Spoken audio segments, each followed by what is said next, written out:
यो 60 लटको 220 को साउन्ड त खतरै छ। एकचोटि साउन्ड सुन्नु तपाईलाई। ल मैले अन गरे अनि साउन्ड सुन्नु है।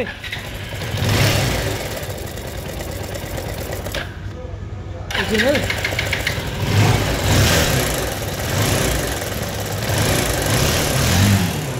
साउन्ड त खतरै छ हैन भाइ? के को साउन्ड छ भन त? टाइमिङ चेन एडजस्टरको लागिरहेछ मलाई जहाँसम्म लाग्यो। ल भाइले त भन्दैछ टाइमिङ चेन एडजस्टरको होइन। अब फर्स्टमा पहिला खोलेर हेरौँ खतरै साउन्ड छ होइन यसको। अब पुरै साउन्ड टार टार साउन्ड आइरहेछ। अब पहिला खोलेर हेरौँ के को साउन्ड छ। एकचोटि अझै म तपाईँलाई साउन्ड सुनाइदिन्छु।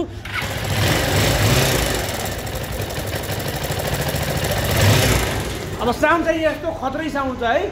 कति लटको? 60 लटको 220 को।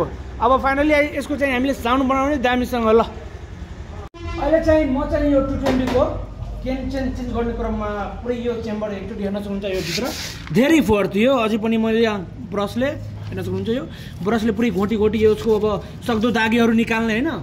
यो चेन्ज गर्न क्रममा पुरै धोएर पेट्रोलले डिजलले धोएर सफा गर्न लाग्यो। एकचोटि हेर्न सक्नुहुन्छ पहिला कतिको फोहोर थियो।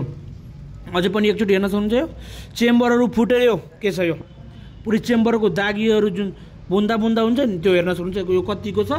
अझै मजाले एकचोटि हेर्न सक्नुहुन्छ। यो पुरै पेट्रोलले यसरी अनि डिजलले यो पुरै पेट्रोल हानी यो पुरै सफा गर्न लाग्यो। हेर्न सक्नुहुन्छ कतिको फोहोर निस्किरहेको छ यो बाइकबाट। यसरी तपाईँले क्लच कभरहरू यो गेम चेनहरू क्लचहरू चेन्ज गर्दाखेरि पुरै ब्रसले डिजलले मट्टितेलले होइन सफा गर्नुहुन्छ भने अलिकति राम्रो हुन्छ। बाइक तपाईँको ओभर हिटिङ हुने चान्स धेरै कम हुन्छ है। यसरी तपाईँले सफा गरेर फिटिङ गर्नुभयो भने। ल